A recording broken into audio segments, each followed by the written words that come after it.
يا أبناء سرة الأحرار، يا أبناء وأحفاد شهداء ومجاهدي قرضابية،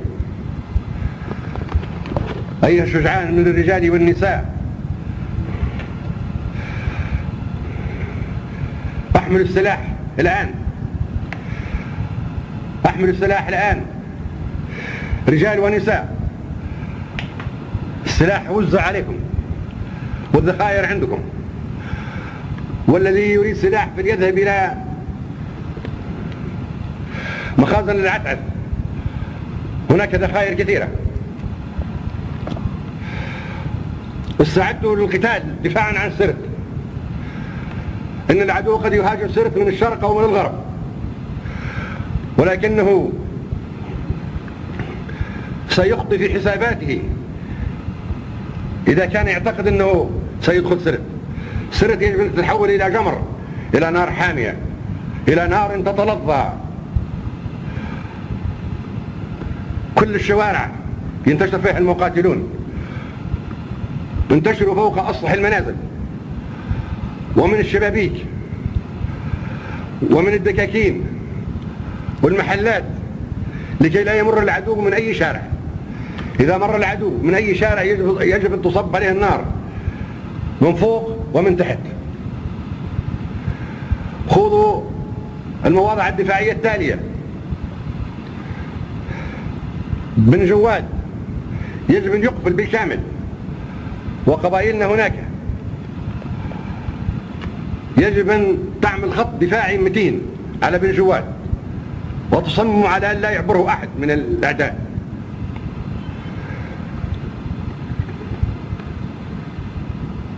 الوادي الحمر، أم الخنفس، الحنيوة، هذه خطوط دفاعية من ناحية الشرق. قبائلنا هناك تمسك هذه المواقع الدفاعية.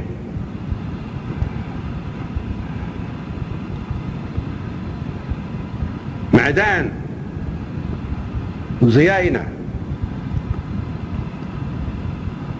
وعمامرة، ولاد وافي في بن جواد، المغارفة في النوفلية، القبائل هناك، والمشاشي، والقذافة في الحنيوة والوديان اللي شرقها، ولاد سليمان هراوة، ولاد سليمان في هراوة، القذافة السواودة في الحنيوة، بقية القبائل التي ذكرتها، الزياينة، الحسون، الزياينة، الحسون، ولاد وافي، عمامرة، جماعات، قبائل، ولاد سليمان، معدان، قذافة، سواوة، فرجان، مغاربة، مشاشي، القبائل. كل هذه القبائل أعتقد أنها تقع في المنطقة الشرقية من سرت. يجب أن تمسك الأودية وتحولها إلى خطوط دفاعية قوية. لا تفرطوا في الذخيرة، لا تفرطوا في الذخيرة. الذخيرة التي تعطي لك هذه هي ذخيرة المعركة. البنادق الرمي المفرط، لا تحط البندقية على الصلي إطلاقا. البنادق المفرط، وأي إطلاقة لابد أن تكون في اللحم، وإلا ما ترميش. لا ترمي وأنت مغمض عيونك، ارمي إلا في اللحم. العدو واهن وما يستطيع مقاومة ناركم. وادي تلال، القبيبة قبل الغربيات، القبيبة، جارف، تامد، وادي بي، وشت العبادلة، زمزم. هذه كلها تأخذ خطوط دفاعية من ناحية الغرب. ورفلة في زمزم، والعبادلة في وشة العبادلة، والهيشة. كل القبائل التي في المنطقة الغربية تأخذ خطوط دفاعية في هذه الوديان، وتأخذ خط دفاعي من 50 إلى بونجيم عبر مشروع وادي بي. بونجيم تتحرك أيضا لهذا الخط. وكل هذه القبائل تفرز دوريات نحو الجنوب متحركة مسلحة. إذا وجد أي تسرب للعدو يجب القضاء عليه فورا.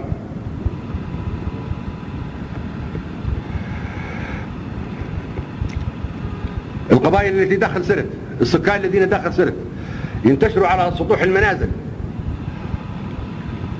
لكي يمنعوا العدو من المرور عبر الشوارع، وتعملوا دفاعات داخل الشوارع وتسكروا الشوارع بكل الإمكانيات الموجودة.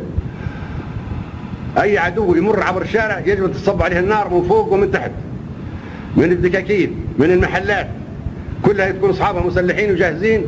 إذا مر العدو من أي شارع يجب أن يدمر تدميرا كاملا. المباني العالية يحتلوها. احموا الإذاعة، إذاعة سرت المحلية، ممكن تكون هي وسيلة الاتصال المباشر. اسمعوا لإذاعة سرت المحلية، خذوا معاكم المذياع، خذوا معاكم الراديو الصغير، حط على إذاعة سرت. ممكن الأوامر في وقت المعركة تصدر عبر لإذاعة سرت المحلية.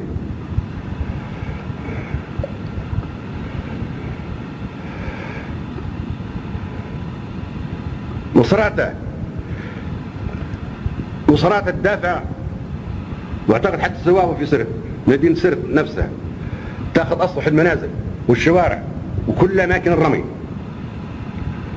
ورفلة متوزعة في منطقة ممكن تكون في المنطقة الغربية في الخطوط الدفاعية، قبيلة ورفلة. أنتم تعرفوا وين موجودين أنتم، كل واحد موجود في مكان يدافع عنه باحتلال المنازل والرمي من الشبابيك من النوافذ، والرمي من أسطح المنازل، والرمي من تحت من الدكاكين ومن المحلات اللي على الدور الأرضي اللي على الشارع، وعلى على زعماء القبائل ومنسق القبائل والشجعان والرجال، عليهم أن يتوزعوا على قبائلهم، وتصبح سرت هذه قلعة حصينة لا يمكن أن يخترقها العدو من أي جهة كانت.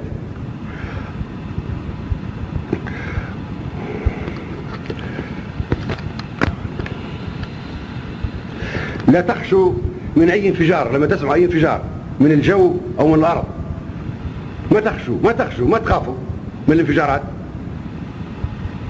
هذه انفجارات ضد البشر، ما هي ضد الشياطين، والبشر يتحملوها كما يتحملوها، ولا يهمك في الانفجار. حصل انفجار حصل ما حصل.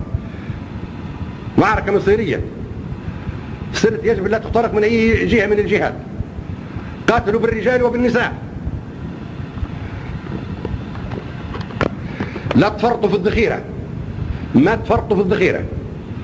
الذخيرة في اللحم الحي، ما ترمي إلا وأنت مصوب على العدو بثبات، وما تنسحب من المكان اللي أنت فيه إطلاقا. ما فيش انسحاب. وين منسحب؟ منسحب تخلي بيتك يخشوه الجرذان، يخشوه الأعداء. ما فيش انسحاب، فيه الاستشهاد أو النصر على العدو. عيب واحد ينسحب من الموقع اللي هو فيه. خذوا مواقع دفاعية ما يأثرش فيك العدو وانت تأثر فيه، انت تشوفه وهو ما يشوفك. درية بينك وبين العدو استغلها، مش رصاص العدو يجي في الدرية ورصاصك انت يجي في العدو. وسكروا الشوارع بكل الاشياء اللي يجب ان تمنع، اللي تستطيع ان تمنع مرور العربات المعادية. وفرقوا بين قواتنا وقوات العدو، واسمعوا الأوامر من القيادات التي ستقود المعركة، واستعدوا من الآن. قد يقع هجوم على سرت في أي وقت. سرت يجب تكون مفخرة الصمود والدفاع والقتال المستميت.